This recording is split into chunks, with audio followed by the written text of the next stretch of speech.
Hello प्यारे बच्चों, कैसे आप सभी। उम्मीद करता हूँ आप सभी एकदम बहुत से बहुत बढ़िया होंगे। आज की फिर एक वीडियो आ गई है। आज की अपनी इस वीडियो में हम बात करने वाले हैं क्लास 12 टर्म 2 के हिस्ट्री का चैप्टर 9। चैप्टर 9 ये शासक और इतिवृत्त से रिलेटेड चैप्टर है। बच्चों ये आपके सेकंड टर्म का बहुत ही ज़्यादा इम्पॉर्टेंट चैप्टर है, जिसे आपको पढ़ना बहुत ही ज़्यादा कंपलसरी है। तो चलिए फटाफट से शुरू कर देते हैं अपनी इस वीडियो को और देखते हैं हम कौन कौन से क्वेश्चन इस वीडियो में करने वाले हैं। तो बच्चों आपका फर्स्ट क्वेश्चन है, मुगल शासकों द्वारा इतिहासकार की नियुक्ति क्यों की जाती थी। तो बच्चों इसका आंसर देखते हैं। क्या है इसका आंसर? मुगल शासक इतिहासकार की नियुक्ति निम्नलिखित कारणों से किया करते थे। कई सारे कारण थे जिनसे मुगल शासक इतिहासकारों की नियुक्ति करते थे, जिसमें से फर्स्ट कारण है, इतिहासकारों द्वारा दी गई जानकारी मुगल साम्राज्य के प्रशासन के लिए अति उपयोगी होती थी। बच्चों इतिहासकार जो भी जानकारियों को जुटाते थे, उन जानकारियों को बादशाह के सामने पेश करके उनसे बादशाह अपनी नीतियों के निर्माण में लेते थे, ताकि अच्छे से नीतियों का निर्माण किया जा सके और मुगल साम्राज्य को सही प्रकार से चलाया जा सके। इतिहासकार बादशाह के इतिहास की घटनाओं को भी दर्ज करता था। बादशाह के साथ जो कुछ भी घटित हुआ है, बादशाह का शासनकाल किस प्रकार का रहा है, उसके साथ क्या क्या घटनाएं घटी हैं, इन सब को इतिहास में दर्ज करने के लिए भी इतिहासकार की नियुक्ति की जाती थी। मुगल राजाओं को अपने साम्राज्य की सीमाओं का वर्णन करना था। मुगल राजाओं को नहीं पता होता था कि उनके साम्राज्य कहाँ तक आते हैं, किस गांव तक आते हैं और उनके साम्राज्य में किस किस तरह के लोग रहते हैं, किस तरह की मिट्टी है, किस तरह की फसलें, जीव जंतु पाए जाते हैं। इसलिए इतिहासकारों की नियुक्ति की जाती है कि वो पता करें कि मुगल साम्राज्य कितना बड़ा है और मुगल साम्राज्य में क्या क्या चीज़ें उपलब्ध हैं। आज इसकी बात करें, मुगल साम्राज्य में आने वाले लोगों के लिए यह एक प्रकार का शक्ति प्रदर्शन था। बच्चों जो इतिहासकारों की नियुक्ति की जाती थी, जब इतिहासकार इतिहास की सारी चीज़ों को निकाल कर और साथ ही साथ वर्तमान की सभी चीज़ों को दर्ज करके जब उसे किसी के सामने पेश करते थे, तो उससे मुगल साम्राज्य का कद और भी ज़्यादा बढ़ जाता था। इसलिए इतिहासकारों की नियुक्ति होती थी। मुगल राजा ये सुनिश्चित करने में लगे थे, मुगल राजा ये सुनिश्चित कर लेना चाहते थे कि भविष्य की भावी पीढ़ियां इनके बारे में जाने। मुगल राजाओं को ये मालूम होना चाहिए कि उनके द्वारा जो इतिहास लिखा गया है वो किस गुणवत्ता का है, ताकि भविष्य में आने वाली जो पीढ़ियां हैं वो इस सारे ज्ञान को प्राप्त करें और उन्हें मुगल राजाओं के बारे में पता चल सके। मुगल साम्राज्य के विरोधियों को ये दिखाना था कि उनका विरोध किसी काम का नहीं है। राजा ये स्पष्ट करना चाहता था कि मुगल साम्राज्य का जो भी विरोध करना चाहेगा उसका विरोध किसी कार्य का नहीं है, किसी काम का नहीं है, क्योंकि वो विरोध करके कुछ भी कर नहीं सकता है, क्योंकि मुगल साम्राज्य सबसे ज़्यादा अधिक ताकतवर और प्रभावशाली है। मुगल साम्राज्य के दुश्मनों के लिए सत्ता और शक्ति का व्यापक प्रदर्शन था। मुगल राजा अपने दुश्मनों को सुनिश्चित कर देना चाहते थे कि मुगल साम्राज्य पर आक्रमण करने की बिल्कुल भी गलती ना करें, क्योंकि मुगल साम्राज्य एक बहुत बड़ा साम्राज्य है जिसकी सेना, जिसके सेनापति, जिसके राजा काफ़ी ज़्यादा ताकतवर और प्रभावशाली व्यक्ति हैं। तो आई होप बच्चों आपको ये पूरा क्वेश्चन समझ में आया होगा। हम अपने क्वेश्चन नंबर 2 की तरफ चल लेते हैं। क्वेश्चन नंबर 2 है कि अकबरनामा और बादशाहनामा के लेखन पर टिप्पणी लिखिए। बच्चों बादशाहनामा और अकबरनामा ये दो एक ग्रंथ हैं जिसे मुगल साम्राज्य में राजाओं के लिए लिखा गया, राजाओं का पूरा वर्णन किया गया। जैसे कि नाम से ही स्पष्ट है, अकबरनामा ये अकबर के शासनकाल में लिखी गई अकबर की पुस्तक है और बादशाहनामा ये शाहजहां की पुस्तक है, शाहजहां के शासनकाल में लिखी गई। तो चलिए इसे शुरू कर लेते हैं अपने इस क्वेश्चन को। मुगल काल के इतिहास को समझने के लिए अकबरनामा और बादशाहनामा दो विस्तृत ग्रंथ हैं। दोनों ही ग्रंथों में औसतन 150 पेज हैं, जिसमें लड़ाई, घेराबंदी, शिकार, इमारत निर्माण और दरबारी दृश्यों के चित्र हैं। अगर हम बात करें अकबरनामा और बादशाहनामा की, दोनों ही क्या है, ग्रंथ है और दोनों ही ग्रंथों में करीब 150 पेज हैं। इन पेजों में लड़ाई के बारे में, घेराबंदी, शिकार, इमारत निर्माण, दरबारी दृश्य, राजा परिवार, शाही परिवार, राजघराना, दरबार, मुगल साम्राज्य की सीमा, कृषि, इन सबसे संबंधित सभी चीजें दर्ज की गई है। अगर हम अकबरनामा के लेखक की बात करें तो अकबरनामा के लेखक थे अबुल फजल, और वहीं बादशाहनामा के लेखक अब्दुल हमीद लाहौरी थे, जो अबुल फजल के शिष्य भी थे। अकबरनामा सबसे पहले लिखी गई थी और वो लिखी गई अबुल फजल के द्वारा। बाद में बादशाहनामा को लिखा गया, बादशाहनामा लिखी गई अब्दुल हमीद लाहौरी के द्वारा। अब्दुल हमीद लाहौरी भी अबुल फजल के ही शिष्य थे। अकबरनामा और बादशाहनामा दोनों को 3-3 जिल्दों में बांटा गया है। 3-3 जिल्द का मतलब है दोनों के 3-3 भाग हैं, 3 पुस्तकें हैं। अगर हम अकबरनामा की बात करें तो वो भी 3 पुस्तकों में डिवाइड है, और अगर हम बादशाहनामा की बात करें तो वो भी 3 पुस्तकों में डिवाइड है। अकबरनामा की 3 जिल्दों में से प्रथम 2 इतिहास है और तीसरी का नाम आईने अकबरी है। पहली किताब आदम से लेकर अकबर तक के जीवन चक्र को दिखाया गया है। अगर हम अकबरनामा की बात करें तो उसके 3 जिल्दों में से 2 जिल्द तो जो है वो पूरी की पूरी इतिहास है, और तीसरी की बात करें तो तीसरी का नाम आईने अकबरी है। और पहली किताब में आदम से लेकर अकबर तक के जीवन चक्र को दिखाया गया है। दूसरी किताब जो है अकबर के 46 वर्ष पर समाप्त होती है। साथ में तीसरी किताब आईने अकबरी में मुगल साम्राज्य के सभी कर, सेना, भूमि, कृषि, इन सभी आदि का वर्णन किया गया है। दूसरी किताब अकबर के 46वें वर्ष पर समाप्त होती है। तीसरी किताब की बात करें तो आईने अकबरी उसका नाम है, जिसमें मुगल साम्राज्य की टैक्सेस व्यवस्था जो थी, उस समय की जो सेना थी, उस समय की जो कृषि व्यवस्था थी, उस समय जो मुगल अभिजात वर्ग था, इन सभी चीज़ों को दर्शाया गया है। बादशाहनामा की बात करें तो वो भी एक सरकारी इतिहास है और इसके भी 3 हिस्से हैं। प्रत्येक हिस्सा 10 साल का ब्यौरा देता है। बादशाहनामा को भी 3 हिस्सों में डिवाइड कर रखा है और इसके 3 हिस्से हैं जो सरकारी इतिहास है और 10-10 साल का हिसाब ये देते हैं। बादशाहनामा शाहजहां के द्वारा लिखवाया गया था, शाहजहां के शासनकाल में लिखवाया था। बादशाहनामा और अकबरनामा दोनों ही फारसी भाषा में लिखी गई किताब है। तो बच्चों, आई होप आपको ये क्वेश्चन भी समझ में आ गया होगा। क्वेश्चन नंबर 3 की तरफ हम चलते हैं फटाफट से। क्वेश्चन नंबर 3 कहता है कि मुगल साम्राज्य में शाही परिवार की स्त्रियों द्वारा निभाई गई भूमिका का मूल्यांकन कीजिए। मुगल साम्राज्य के अंदर जो शाही परिवार की जो स्त्रियां थीं, उनके द्वारा जो भूमिका निभाई गई, उनका वर्णन इस क्वेश्चन में करना है। फर्स्ट पॉइंट ये है कि नूरजहां, गुलबदन बेगम, जहांआरा, रोशन आरा जैसी मुगल महिलाओं ने मुगल राज परिवार में, मुगल प्रशासन में काफ़ी ज़्यादा महत्वपूर्ण भूमिका निभाई थी। अगर हम इस भूमिका की बात करें तो ये मुगल महिलाएं मुगल दरबार की राजनीति में काफ़ी बढ़ चढ़कर हिस्सा लेती थी। मुगल महिलाएं, ये सभी जिनके भी नाम यहाँ पर दे रखा है, नूरजहां, गुलबदन बेगम, जहांआरा या रोशन आरा जैसी जो महिलाएं थीं, ये बहुत ही ज़्यादा बढ़ चढ़कर राजनीति में हिस्सा लेती थीं और संसाधनों पर भी इन स्त्रियों का नियंत्रण होता था। अगर इमारतों की बात करें तो इमारत वगैरह बनवाने के कार्य में भी इनका अपना योगदान था। जैसे गुलबदन बेगम जैसी महिलाएं विदुषी भी थी और उन्होंने हुमायूं नामक ग्रंथ की रचना भी की थी। हुमायूं नामा जो ग्रंथ है हुमायूं पर लिखी गई है, ये गुलबदन बेगम के द्वारा लिखी गई है। गुलबदन बेगम हुमायूं की बहन थी। राजाओं और राजकुमारों के बीच चलने वाले संघर्ष को अक्सर हरम में रहने वाली उम्रदराज महिलाएं ही सुलझाती थी। जब भी कोई इशू होता था राजाओं के बीच में, राजा और राजकुमारों के बीच में, तो इन सभी समस्याओं को सुलझाने का काम जो बूढ़ी महिलाएं हुआ करती थी, जो हरम में रहती थी, उनके द्वारा किया जाता था। जहांआरा जो शाहजहां की पुत्री थी, शाहजहानाबाद और चांदनी चौक के निर्माण की रूपरेखा वो तैयार करती है। जहांआरा जो किसकी पुत्री थी? शाहजहां की। इन्होंने शाहजहानाबाद को बनाने में अपनी भूमिका निभाई है, रूपरेखा तैयार की है।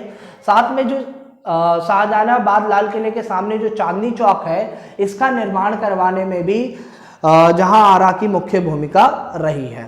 फटाफट से क्वेश्चन नंबर 4 की तरफ हम चलते हैं। मुगल दरबार में पांडुलिपियों को संपदा के रूप में देखा जाता था। इस कथन के संदर्भ में पांडुलिपि निर्माण प्रक्रिया का वर्णन कीजिए। मुगल दरबार में पांडुलिपियों की रचना किस प्रकार से की जाती थी, ये इस क्वेश्चन का मतलब है। तो हम इस फटाफट से इसको देख लेते हैं। मुगल काल की सभी पुस्तकें पांडुलिपियों के रूप में हैं, जिनके द्वारा मुगल इतिहास को समझा जा सकता है। इन सब का निर्माण मुगल काल में बने किताब खाने में किया जाता था, जिसमें निम्न प्रकार के कार्य किए जाते थे। अगर हम बात करें मुगल काल के ग्रंथों की, तो मुगल काल के सभी जो ग्रंथ हैं वो पांडुलिपियों में लिखे गए हैं और इन सब की रचना एक किताब खाना हुआ करता था, एक लाइब्रेरी टाइप का हुआ करता था जिसमें ये सभी किताबें बनाई जाती थी। तो उस किताब खाने में इनकी रचना की जाती थी। किताब खाने में कागज बनाने वाले अपना काम कर रहे होते थे, पन्ने तैयार करने वाले अपना काम कर रहे होते थे, साथ में सुलेखकों की पाठ की नकल तैयार करने वाले, सुलेखक जो काफ़ी अच्छी राइटिंग में लिख दिया करते थे, फिर उनसे उनकी नकल तैयार करने के लिए दूसरे व्यक्तियों को हायर किया जाता था। पन्नों को चमकाने वाले भी इस कड़ी में शामिल हैं, जो पन्नों को चमकाने का काम करते थे। पांडुलिपियों में चित्रकारी करने वाले भी थे। पांडुलिपियों में चित्रकारी काफ़ी अच्छी लगती थी, इसलिए पांडुलिपियों में चित्रकारी भी की जाती थी। सभी पांडुलिपियों को इकट्ठा करके जिल्द चढ़ाने वाले और फिर सभी पांडुलिपियों को इकट्ठा करके उन्हें एक पुस्तक का रूप देने वाले का काम होता था। और इस प्रकार से तैयार पांडुलिपियों को बहुमूल्य बौद्धिक संपदा समझा जाता था और साथ ही साथ सौंदर्य के रूप में भी देखा जाता था। इस तरह सौंदर्य को अस्तित्व में लाकर मुगल बादशाह अपनी शक्ति का प्रदर्शन करते थे और इस तरह की पांडुलिपियों को बनाने वाले मुख्य रूप से चित्रकार और लेखकों को पदवी और उपहार से पुरस्कृत किया जाता था। विशेष तौर से जितनी भी पांडुलिपियां तैयार की जाती थी उन्हें बौद्धिक संपदा समझा जाता था, साथ ही सौंदर्य के रूप में प्रस्तुत किया जाता था। मुगल बादशाह इस सौंदर्य को दिखाने में अपनी शक्ति का प्रदर्शन भी करते थे और साथ ही साथ इस पांडुलिपि को तैयार करने वाले जो सुलेखक होते थे और जो चित्रकार होते थे, जिनकी भूमिका काफ़ी अहम होती थी, उन्हें पदवी और उपहार से पुरस्कृत भी किया जाता था। फटाफट से अगले क्वेश्चन की तरफ आ जाते हैं। क्वेश्चन नंबर 5 जो है कहता है कि मुगल अभिजात वर्ग के विशेष लक्षण क्या थे, बादशाह के साथ उनके संबंध किस प्रकार के थे, स्पष्ट कीजिए। तो प्यारे बच्चों, इस क्वेश्चन का आंसर है कि अभिजात वर्ग में भर्ती विभिन्न प्रकार के नृजातीय समूह और धर्म से होती थी। उस समय जो मुगल अभिजात वर्ग था, मुगल टाइम में जो अभिजात वर्ग हुआ करता था, उसमें जो भर्तियां होती थी वो अलग अलग समुदाय से होती थी। किसी एक समुदाय के लोग सेना में भर्ती नहीं होते थे, ना ही अभिजात वर्ग में भर्ती होते थे। साथ ही साथ अलग अलग धर्मों से भी होती थी। मुगलों के अधिकारी वर्ग को गुलदस्ते के रूप में वर्णित किया गया है, जो वफादारी के साथ बादशाह से जुड़े हुए थे। अगर हम अकबर के शासनकाल की बात करें तो अकबर के शासनकाल में जो अभिजात वर्ग था वो एक गुलदस्ते के समान था, जिसमें हर तरह के फूल हुआ करते थे। हम फूल से यहाँ पर सीधा सीधा मतलब है कि अलग अलग धर्मों से, अलग अलग कम्युनिटी से आए हुए अभिजात वर्ग जो बादशाह के लिए अपना सब कुछ देने के लिए तैयार है, काफ़ी वफादारी के साथ बादशाह के साथ जुड़े हुए हैं। प्रारंभ में अभिजात वर्ग में ईरानी, और ये पुरानी लिखा हुआ है या ईरानी नहीं, सफावी होना चाहिए, ठीक है, सफावी भी नहीं होना चाहिए, ये गलत है आपका। एक मिनट बच्चों, यहाँ पर आपका ये जो है आपका ये गलत है, पुरानी यहाँ पर नहीं होना चाहिए। ईरानी और तुर्की लोगों का यहाँ पर प्रभाव होता था आरंभ में, ठीक है, लोगों को रखा जाता था, परंतु बाद में राजपूतों और भारतीय मुसलमानों को भी इसमें शामिल किया जाने लगा। अकबर ने अपने अभिजात वर्ग के कुछ लोगों को अपना शिष्य मानते हुए उनके साथ आध्यात्मिक संबंध भी कायम किए थे। ये काफ़ी बड़ी बात होती है कि अकबर ने अपने अभिजात वर्ग के लोगों को अपना शिष्य माना और उनके साथ एक धार्मिक रिलेशन कायम किया। अगर हम बात करें इसकी, जहांगीर के शासनकाल में ईरानियों को उच्च पद प्राप्त होता था। जो ईरानी हुआ करते थे, जहांगीर के शासनकाल में ईरानियों को उच्च पद मिला है। पर अगर औरंगजेब की बात करें तो उसमें राजपूतों और मराठों को उच्च पद प्राप्त हुआ है। सभी सरकारी अधिकारियों के पदों और ओहदों में दो तरह के संख्या विषयक ओहदे हुआ करते थे, और जिसमें पहला था जात और दूसरा था सवार। ये दो तरह के पद हुआ करते थे जो उस समय अभिजात वर्ग को दिए जाते थे। फटाफट से नेक्स्ट क्वेश्चन की तरफ आ जाते हैं, क्वेश्चन नंबर 6 की तरफ। क्वेश्चन नंबर 6 कहता है, इतिवृत्त मुगलों के राजत्व सिद्धांत को किस प्रकार प्रतिबिंबित करते हैं, व्याख्या कीजिए। तो बच्चों, मुगलों के इतिवृत्त के द्वारा राजवत सिद्धांत को निम्नलिखित तथ्यों से बल मिलता है। कई सारे पॉइंट हैं जिनसे ये पता चलता है कि मुगलों का जो इतिवृत्त है वो राजत्व सिद्धांत को प्रस्तुत करता है। सबसे पहली बात तो यही हो गई कि अबुल फजल ने मुगल बादशाह को ईश्वर से प्राप्त होने वाले प्रकाश को सबसे पहले प्राप्त करने वाला बताया है, जिसे फारसी भाषा में फरे इजादी कहा गया है। मुगल बादशाह ईश्वर से प्राप्त होने वाला जो प्रकाश है उसको सबसे पहले प्राप्त करता है, ऐसा कहना है किसका? अबुल फजल का। और इसलिए बादशाह को जिल्ले सुबहानी भी कहा गया है। अबुल फजल के अनुसार मुगल बादशाह को इस प्रकार राज करने का देवी अधिकार प्राप्त है। अबुल फजल ने जो भी अकबरनामा में लिखा है उसके हिसाब से तो यही लगता है कि राजा को जो शासन करने की जो आज्ञा है वो देवी शक्ति से प्राप्त है, देवी से प्राप्त है, देवताओं से प्राप्त है, जिसके कारण वो राज कर पा रहे हैं। मुगल दरबार का केंद्र बिंदु राज सिंहासन हुआ करता था और इसे ऐसे स्तंभ के रूप में देखा जाता था जिस पर धरती टिकी हुई है। इनके कहने का मतलब ये था कि मुगल दरबार का जो राज सिंहासन है उसी पर पूरी दुनिया टिकी है। अगर राज सिंहासन नहीं होगा तो पूरी दुनिया का कोई अस्तित्व नहीं है।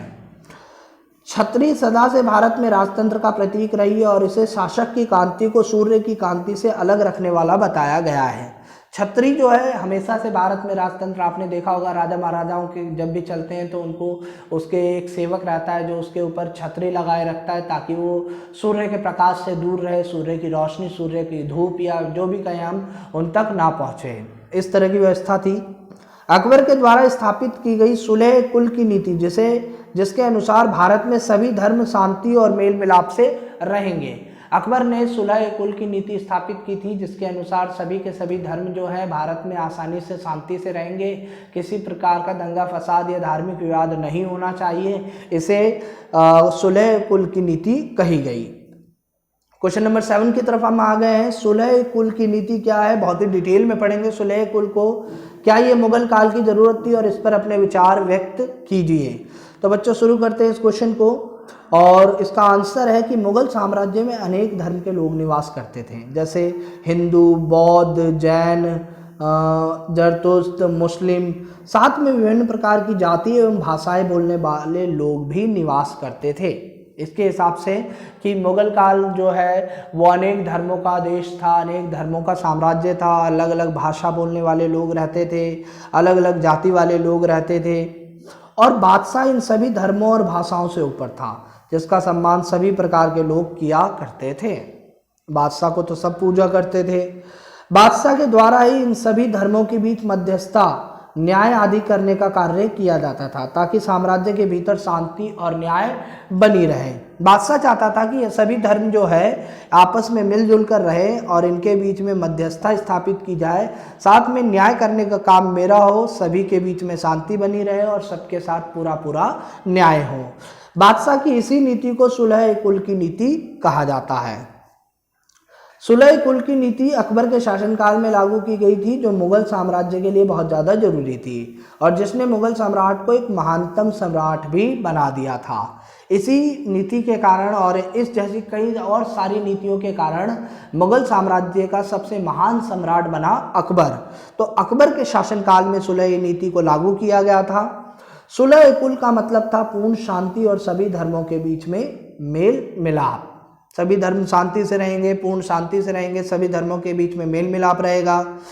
साथ ही साथ ये भी कहा गया कि सुलह कुल में सभी धर्मों को अपने धर्म की पूजा पाठ रीति रिवाज करने की आज्ञा है। जो करना चाहते हैं अपने धर्म से रिलेटेड कीजिए, मंदिर बनाइए, मस्जिद बनाइए, उसमें पूजा अर्चना कीजिए, उसमें भक्ति कीजिए, रीति रिवाज को फॉलो कीजिए, पर सिर्फ और सिर्फ शर्त एक है कि आपके कार्य से राज्य को कोई नुकसान नहीं पहुंचे और आप आपस में नहीं लड़ेंगे। अगर आप इस चीज़ को मानते हैं तो इस साम्राज्य में हंसी खुशी रहेंगे, नहीं तो राजा आपको क्या दे सकता है, दंड दे सकता है। यह एक प्रकार का सामाजिक अनुबंध था जो मुगल साम्राज्य के लिए काफ़ी ज़्यादा जरूरी था। आपको लगता होगा ये एक तरीके की एग्रीमेंट है और ये एग्रीमेंट था ही। मुगल साम्राज्य और प्रजा के बीच में इस तरीके की बॉन्डिंग थी कि दोनों ही आपस में मिलजुल कर रहें और अच्छे से शासन व्यवस्था को संभालें। क्वेश्चन नंबर 8 की तरफ आ गए हम। क्वेश्चन नंबर 8 कहता है कि मुगल शाही परिवार एक जटिल संस्था थी, इस कथन को स्पष्ट कीजिए। तो मुगल शाही परिवार में किस तरह की चीज़ें थी उसको हम देखने जा रहे हैं। सबसे पहली बात तो हरम की बात कर ले। मुगल शाही परिवार का एक अभिन्न अंग था हरम।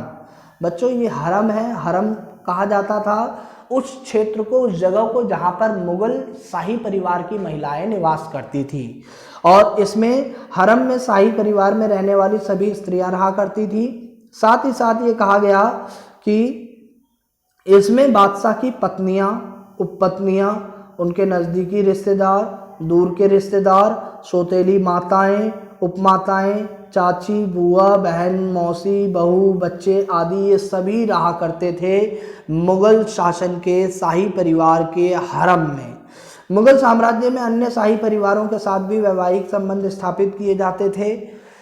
दूसरे धर्मों से भी इनके वैवाहिक संबंध स्थापित थे। जैसे आपको पता होगा अकबर ने जोधा से शादी की थी, जो कि एक राजपूत घराने से थी। शाही परिवार से आने वाली महिलाओं को बेगम का दर्जा दिया जाता था। जितनी भी महिलाओं से शादी की जाती थी और जिनका बैकग्राउंड जो है वो शाही परिवार का था, उन्हें बेगम का दर्जा दिया जाता था। इसके अलावा अन्य स्त्रियां जिनका जन्म कुलीन परिवारों में नहीं हुआ था, उन्हें अगाहा कहा जाता था। जिन भी महिलाओं का जन्म मुगल शासन के मुगल परिवार के कुलीन परिवारों में नहीं हुआ है, उन्हें अगाहा का दर्जा दिया जाता था। और इसी क्रम में उपपत्नियों को अगाचा कहा जाता था और इनका दर्जा काफ़ी निम्न था। सबसे लोअर क्लास की जो पत्नियां होती थी वो अगाचा होती थी। जो महिला मेहर के रूप में, बच्चों मेहर होता है दहेज, दहेज को उर्दू में मेहर कहा जाता है, ठीक है। तो जो दहेज के रूप में अच्छा खासा धन और संपत्ति लेकर आती थी, उन्हें अन्य महिलाओं की तुलना में ऊंचा दर्जा दिया जाता था। देखो ये काफ़ी इंटरेस्टिंग बात है कि मुगल शाही परिवार में जो महिलाएं अच्छा दहेज लेकर आएंगी, अच्छी संपत्ति लेकर आएंगी, अच्छा धन लेकर आएंगी, उन्हें दूसरी महिलाओं की तुलना में काफ़ी ऊंचा दर्जा दे दिया जाएगा। तो ये काफ़ी इंटरेस्टिंग बात थी। इन सभी को नगद मासिक भत्ता और उनके पद के अनुसार अलग अलग उपहार दिया जाता था। बच्चों ऐसा लग रहा है कोई ऑफिस है और ऑफिस में एक बॉस बैठा है और बॉस ने अपने सभी कर्मचारियों को क्या देनी है, सैलरी देनी है। तो यहाँ पर भी कुछ इसी तरीके की व्यवस्था थी। सबको नगद मासिक भत्ता मिलता था, मतलब नगद सैलरी मिलती थी हर महीने सभी महिलाओं को, और उनके पद के अनुसार उन्हें अलग अलग गिफ्ट भी दिया जाता था। जो बेगम होती थी उसे ज़्यादा अच्छा गिफ्ट दिया जाता था, जो अगाचा होती थी उसे उतना ज़्यादा दर्जा नहीं मिलता होगा। यदि बादशाह को किसी बेगम से अधिक प्यार होता था तो उसे कोई भी दर्जा बादशाह दे सकता था। देखो ये सब कुछ बादशाह की मर्जी पर होता था। बादशाह जिसके साथ जा सकता है, जिसको अपनी पत्नी बना सकता है, जिसको ज़्यादा प्यार कर सकता है, उसे वो ज़्यादा गिफ्ट वगैरह देगा। तो बच्चों आई होप आपने इस पूरे क्वेश्चन को बहुत ही अच्छे तरीके से समझा होगा और हमारी इस वीडियो को पूरा देखा होगा। अगर आप यहाँ तक आ गए हैं तो आज ही हमारे चैनल को क्या कीजिए, सब्सक्राइब कीजिए और इस वीडियो को लाइक एंड शेयर करना बिल्कुल भी ना भूलिएगा। फटाफट से नीचे लाल कलर के बटन पर प्रेस कीजिए और हमारे चैनल को सब्सक्राइब कीजिए। आने वाले टाइम में हम और भी आपके लिए ऐसी ही वीडियो अपलोड करते रहेंगे जिससे आपकी एग्जाम की प्रिपरेशन और भी ज़्यादा मजबूत होती रहे। तब तक के लिए जय हिंद।